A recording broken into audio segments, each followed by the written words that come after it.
بسم اللہ الرحمن الرحیم۔ اللہم صلی علی محمد وعلی آل محمد وبارک وسلم۔ ہمارا آج کا موضوع کلمہ طیبہ پر ہے۔ ہم آج کی اس ویڈیو میں کلمہ طیب کے مخفی اسرار و رموز اور اس میں چھپی طاقت اور اس میں جو خزانے چھپے ہوئے ہیں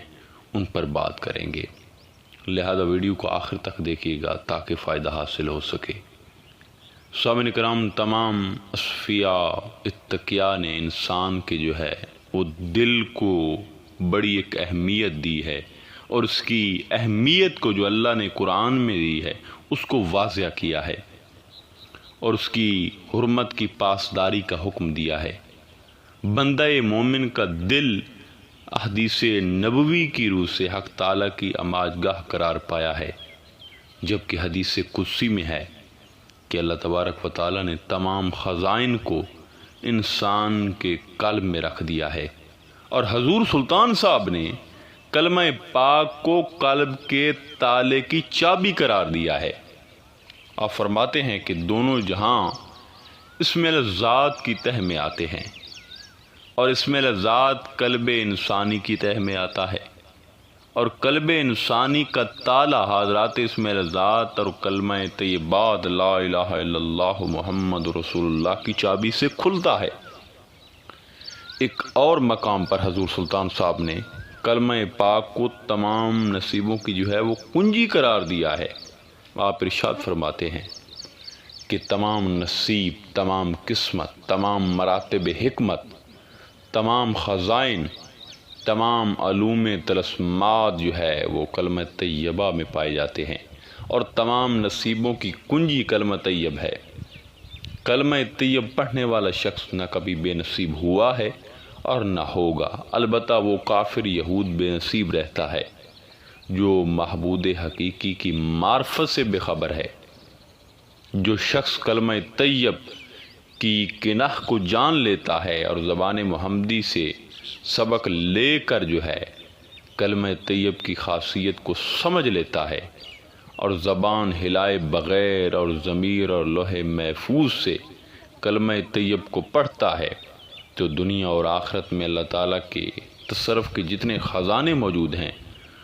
ان سے کوئی بھی جو ہے وہ چھپائی نہیں جاتی، ہر چیز اس پر جو ہے عیاں کر دی جاتی ہے۔ جس شخص کے وجود میں کلمہ طیب تاثیر کرتا ہے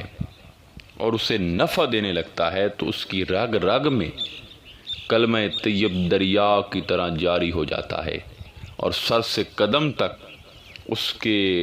وجود کا جو ہر بال ہے وہ کلمہ طیب کا جو ہے ورد کرنے لگتا ہے۔ اس طرح جب اس کے وجود میں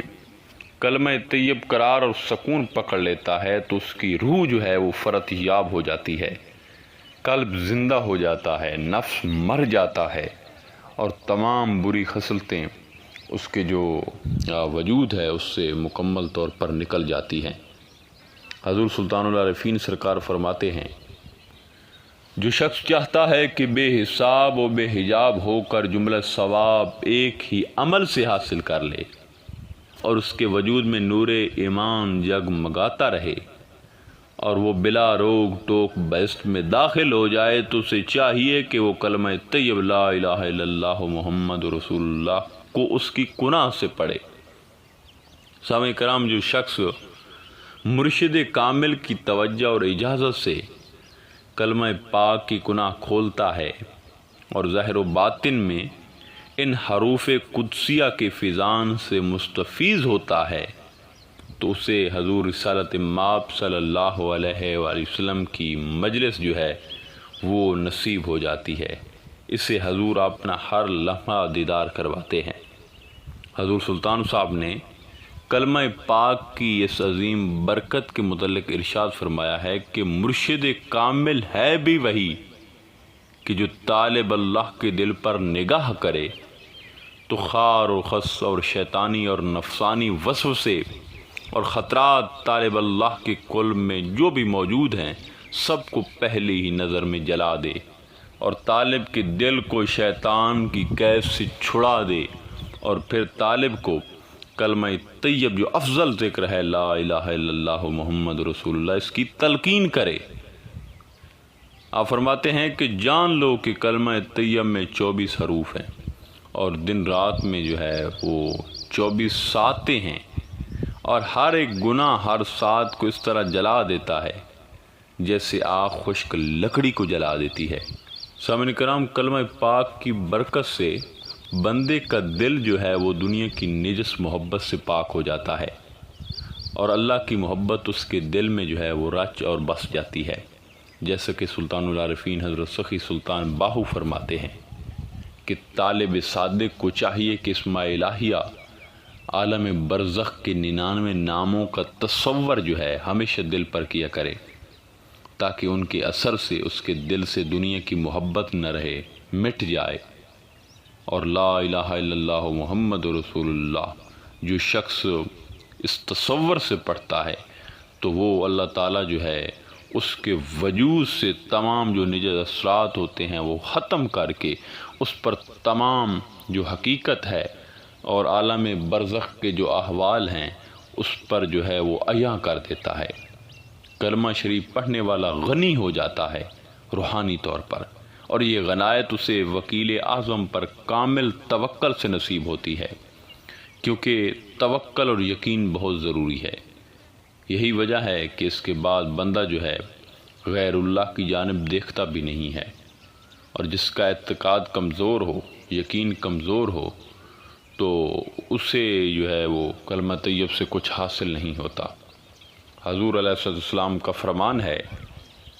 کہ دنیا مکر و فریب ہے اور مکر و فریب سے ہی ہاتھ آتی ہے۔ اہل حضور جو ہے وہ دنیا سے دور ہی جو ہے وہ بھاگتے ہیں، تاہم ہی تو کلمہ شریف وجود میں اس وقت تاثیر پکڑتا ہے جب قاری ظاہر باطن میں جو ہے ہر نقطہ اور ہر نقص رذیلہ سے جو ہے پاک ہو کر اس کا ورد کرتا ہے۔ حضور سلطان صاحب نے اس فلسفہ کو یوں بیان فرمایا ہے کہ کلمہ طیب لا الہ الا اللہ محمد رسول اللہ میں ایک خاص تاثیر ہے جو اس کے زبانی اقرار اور قلبی تصدیق میں پائی جاتی ہے۔ آپ فرماتے ہیں کہ جس طرح توریت، انجیل اور زبور کی خاتم کتاب قرآن ہے، اسی طرح تمام عبادات کی خاتم عبادت جو ہے وہ ذکر اللہ کلمہ طیب کا ذکر ہے۔ جس طرح خاتم انبیاء حضرت محمد مصطفیٰ ہیں، اسی طرح خاتم وحدیت اور وحدانیت، راز الہی، فضل اور خاتم ذکر جو ہے وہ کلمہ طیب لا الہ الا اللہ محمد رسول اللہ کا ذکر ہے۔ جو آدمی ذکر اللہ سے دوستی نہیں رکھتا وہ ذاکر تو کیا مسلمان بھی نہیں ہے، کہ خاتمہ بالخیر ذکر اللہ کلمہ کے ذکر سے ہی ہوتا ہے۔ آپ پنجابی ابیات میں فرماتے ہیں کہ اندر کلمہ کل کل کردہ عشق سکھایا کلمہ ہو، 14 طبق کلمے دے اندر قرآن کتاباں علمہ ہو، کانے کب کے قلم بناون لکھنا سکن کلمہ ہو، باہوئے کلمہ من پیر پڑھایا تے ذرا نریہاں علمہ ہو۔ اس بات میں توحید کے رموز پناہ ہیں۔ توحید کے 4 مراتب ہیں: زبان سے کلمہ پڑھنا، تصدیق قلب سے کلمہ پڑھنا، کلمہ کی حقیقت کا مشاہدہ کرنا، اور جملہ موجودات کے وجود میں ذات الہ کے سوا کسی غیر کو نہ دیکھنا۔ اور کلمہ کی اس حقیقت اور کناہ تک پہنچنا طالب کا اور پہنچانا مرشد کا کام ہے۔ آپ فرماتے ہیں کہ میرے اندر کلمہ کی جو حقیقت موجود ہے اسے میں نے عشق کی وجہ سے پایا ہے، اور عشق جو ہے یہ ایمان سے اگلا مرحلہ ہے، اور کلمہ کی حقیقت نے آپ فرماتے ہیں کہ میرے باطن کے اندر ہلچل مچا رکھی ہے۔ پوری کائنات، تمام انسانی کتب اور قرآن مجید کا جو علم ہے وہ کلمہ طیب کے اندر ہے، اور دنیا کے تمام مفسرین اور اہل قلم اس کلمہ کی شرح لکھتے چلے آ رہے ہیں، لیکن ابھی تک اس کی حقیقت کو نہیں سمجھ سکے۔ مزید فرماتے ہیں کہ یہ کلمہ مجھے میرے مرشد نے سمجھایا اور تلقین کی ہے، اور میں نے اس کی حقیقت اور گناہ کو پا لیا ہے، اب مجھے کوئی غم اور فکر نہیں۔ کلمے دی گل تداں پیو سے جدہ کلمے دل نو پھڑیا ہو، بے دردانو خبر نہ کوئی درد منداں گل مڑیا ہو، کفر اسلام دی کل تداں پیو سے جدہ بھن جگر وچ وڑیا ہو، میں قربان تنہ تو باہو جنہ کلمہ صحیح کر پڑھیا ہو۔ اس بیت میں حضور سلطان صاحب کلمہ کی تاثیر اور اس کے انوار و تجلیات کی برکات کا ذکر فرماتے ہیں کہ کلمہ پاک کی حقیقت اس وقت آشکار ہوتی ہے جب کلمہ پاک کا نور بندہ مومن کے دل میں سما جاتا ہے۔ کلمہ شریف کو اہل درد یعنی عاشقان خدا نے اپنی گردنوں میں تویز بنا کر پہن لیا ہے، جبکہ دنیا دار اور بے معرفت لوگوں کو اس کلمہ کی وقت کی کوئی خبر نہیں۔ بندے کو کفر اور اسلام کے درمیان فرق اس وقت ہی واضح ہوتا ہے جب وہ اپنے ظاہر اور باطن میں یکسو ہو کر کلمہ پاک پڑھتا ہے کہ کلمہ پاک کا نور اس کے جگر میں داخل ہو کر اس کے وجود کو اپنے نور سے منور کر دیتا ہے۔ آپ ان عاشقوں پہ قربان ہونے کی تمنا رکھتے ہیں جنہوں نے ماں سوا اللہ کو ٹھکرا کر کلمہ پاک کی کناہ کو سمجھ کر اسے پڑھا ہے۔ کلمے دی کل تدا پیو سے جدم مرشد کلمہ دسیا ہو، ساری عمر وچ کفر دے جالی بن مرشد کہیں دسیا ہو، شاہ علی شیر بہادر وانگوں وڈ کلمے کفر نو سٹیا ہو، دل صافی تاں ہووے باہو جداں کلمہ لوں لوں رسیا ہو۔ حضور سلطان صاحب نے باطنی بیت رسالت مآب صلی اللہ علیہ وآلہ وسلم کے دستے مبارک پہ کی ہے، اور آپ کی تصنیفات میں مرشد کی تعریف ہی یہ ہے کہ جو اتباع سنت اور پیکر عشق محمد صلی اللہ علیہ وسلم ہو۔ جب طالب مرشد کی بارگاہ میں حاضر ہوتا ہے تو وہ اسے سب سے پہلے کلمہ پڑھاتا ہے جو کامل مرشد ہوتا ہے، اس سے کلمہ پاک کی تلقین کرتا ہے، جس کے بعد طالب کا دل کلمہ پاک کے نور سے فیضیاب ہو جاتا ہے۔ کلمہ کی حقیقت مرشد کامل اکمل مکمل کے سینہ پر عیاں ہوتی ہے، اور وہ طالب پر بھی اراد افشاں کرتا ہے۔ طالب کے وجود میں تمام خصائل بد کو کلمہ کی شمشیر سے اس طرح ختم کرتا ہے جس طرح حضور سیدنا مولا کائنات مولا علی کرم اللہ وجہ الکریم نے بہادر کی طرح کفر کو کاٹ پھینکا۔ آپ نے دل کی انتہائی تصفیہ کا کلیہ پیش فرمایا ہے کہ جب کلمہ پاک کا نور انسان کے ہر بال اور رگوں میں سرایت کر جاتا ہے تب اس کا دل اور وجود صحیح معنوں میں پاک اور طیب ہو جاتے ہیں۔ آخر میں دعا ہے